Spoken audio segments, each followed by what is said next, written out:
శ్రీశైలంలోని వడ్డెర సత్రంలో ఒకే కుటుంబానికి చెందిన 5గురు ఆత్మహత్య చేసుకోవడం తీవ్ర కలకలం రేపింది. మృతులను సత్యసాయి జిల్లా బత్తలపల్లి వాసులుగా పోలీసులు గుర్తించారు. ఈ నెల 20న కుటుంబ సభ్యులు సత్రంలో గది తీసుకోగా 3 రోజులుగా బయటకు రాకపోవడంతో సత్రం నిర్వాహకులకు అనుమానం వచ్చింది. వెంటనే పోలీసులకు సమాచారం అందించడంతో అక్కడికి చేరుకున్న పోలీసులు గదిని పరిశీలించారు. 5గురు ఉరి వేసుకుని ఆత్మహత్య చేసుకున్నట్లు గుర్తించారు. మృతుల్లో 3 మహిళలు 2 పురుషులు ఉన్నారు. ఒకే కుటుంబానికి చెందిన 5గురు ఈ అఘాయిత్యానికి పాల్పడటానికి గల కారణాలపై పోలీసులు దర్యాప్తు చేస్తున్నారు.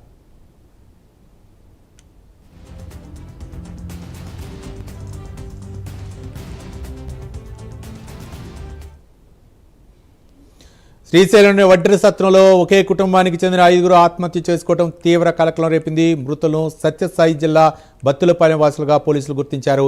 ఈ నెల 20న కుటుంబ సభ్యులు సత్రంలో గది తీసుకోగా 3 రోజులుగా బయటకు రాకపోవడంతో సత్రం నిర్వాహకులకు అనుమానం వచ్చింది. వెంటనే పోలీసులకు సమాచారం అందించడంతో అక్కడికి చేరుకున్న పోలీసులు గదిని పరిశీలించారు. 5గురు ఉరి వేసుకుని ఆత్మహత్య చేసుకున్నట్లు గుర్తించారు. మృతుల్లో 3 మహిళలు 2 పురుషులు ఉన్నట్లు తెలిపారు. ఒకే కుటుంబానికి చెందిన 5గురు ఈ అఘాయిత్యానికి పాల్పడటానికి కారణాలపై పోలీసులు దర్యాప్తు చేస్తున్నారు. మరింత సమాచారం మా కరెస్పాండెంట్ మస్తాన్ అందిస్తారు. మస్తాన్, అంటే ఒకే కుటుంబానికి చెందినటువంటి వీరు ఆత్మహత్య చేసుకోవడానికి గల కారణాలు ఏమైనా తెలిసినాయా? మస్తాన్. రవి, శ్రీశైలం వడ్డె ప్రైవేటు అన్నదాన సత్రంలో అయితే కనుక ఒకే కుటుంబానికి చెందిన 5 మంది ఊరేసుకోవడం శ్రీశైలంలో కలకలం రేపుతున్న పరిస్థితి కనపడుతుంది. వీరు సత్యసాయి జిల్లా బత్తనపల్లి గ్రామానికి చెందిన వారని తెలుస్తుంది. అదే గత 28వ తేదీ అయితే కనుక గత నెలలో 28వ తేదీ వారు ఈ సత్రంలో చేరినట్టు తెలుస్తుంది. ఒక ఆటోలో ఇక్కడికి వచ్చినట్టు 5 మంది ఒకే రూమ్ లో ఉన్నట్టుగా తెలుస్తున్న పరిస్థితి కనిపిస్తుంది. గత 3 రోజుల నుంచి వాళ్ళు బయటికి రాకపోవడం, అదేవిధంగా గదిలో నుంచి దుర్వాసన రావడంతోనే అక్కడ స్థానికుల సత్రం యాజమాన్యం అయితే కనుక పోలీసులకు సమాచారం అందించిన పరిస్థితి కనిపిస్తుంది. దాంతో ఒక్కసారిగా పోలీసులు అప్రమత్తమై అక్కడికి వెళ్లి తాళాన్ని పగలగొట్టి చూశారు.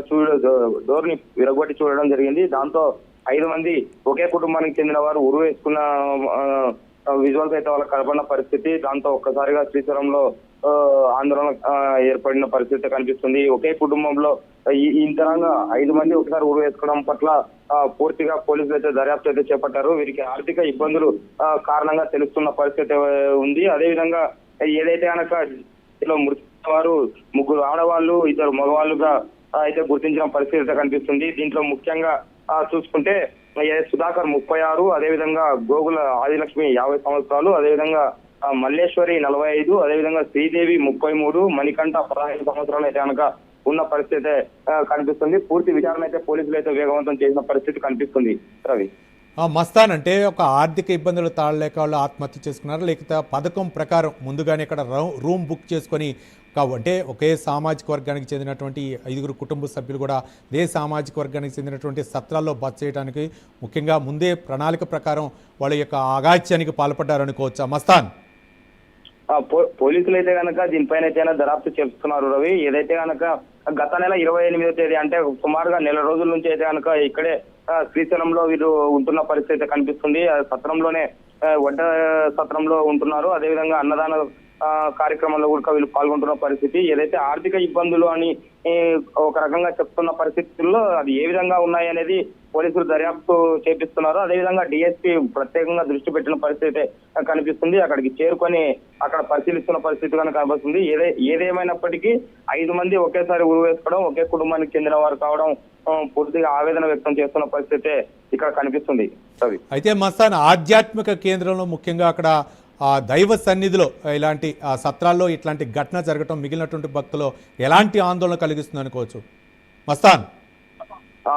రవి, ఇక్కడైతే చెప్పుకోవడానికి శ్రీశైలం ఏదైతే కనుక పుణ్యక్షేత్రం ఉందో ఆ పుణ్యక్షేత్రంలో వీరు ఉరి వేసుకోవడం పెద్ద భక్తులకు పెద్ద ఇబ్బందిగా మారే అవకాశాలు ఉన్నాయి. ఏదైతే కనుక భక్తులు కూడా ఆలోచిస్తున్న పరిస్థితి కనిపిస్తుంది. ఏదైతే ఇక్కడ పుణ్యక్షేత్రంలో వచ్చి వీరు ఉరి వేసుకున్న దాన్ని అయితే కనుక ఒక కోణంలో పోలీసులు అయితే కనుక విచారిస్తున్నారు. ఇక్కడికే ఎందుకు వచ్చి ఈ అఘాత్యానికి పాల్పడ్డారనే కోణంలో కూడా పోలీసులు దర్యాప్తు చేస్తున్నారు. ఏదైతే కనుక ఆర్థిక ఇబ్బందులు ఉన్నాయో వారు ఎవరికి కనిపించకుండా అయితే కనుక శ్రీశైలానికి వచ్చినట్టుగా తెలుస్తుంది. అది ఎవరైనా తెలుసుకొని వారిని బెదిరించారా లేక వారికి ఒత్తిడి ఏమైనా కలిగించారా అనే కోణంలో కూడా పోలీసులు అయితే కనుక దర్యాప్తు చేపడుతున్న పరిస్థితి కనిపిస్తుంది రవి.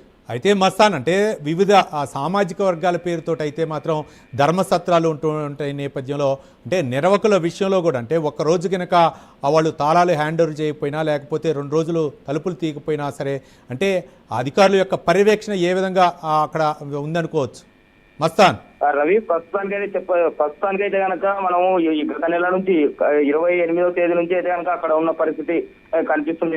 వీరు అక్కడ అన్నదాన సత్రంలో ఏదైనా వర్క్ చేసుకుంటూ అయితే కనుక కొన్ని రోజులు ఉండే అవకాశం వాళ్ళు కల్పిస్తారు దేవస్థానం వాళ్ళు. కానీ ఇన్ని రోజులు 3 రోజుల నుంచి కూడా వారికి బయటికి రాకపోవడం, అదేవిధంగా అక్కడ పర్యవేక్షణ లోపమైనా చెప్పుకోవాలి. అదేవిధంగా అక్కడ స్థానికంగా ఇన్ని రోజులు చాలా లోపలనే ఉన్నారు వారు. పూర్తిగా 3 రోజులు చనిపోయి 3 రోజులు అవుతున్నా దుర్వాసన వస్తున్నప్పటికీ ఎవరు పట్టించుకోలేదంటే కనుక అది చాలా బాధాకరమైన విషయం అని చెప్పుకోవాలి. అది పూర్తిగా సత్రం నిర్వాహకుల తప్పుదంగానే భావించాలి. Right, thank you Mastan.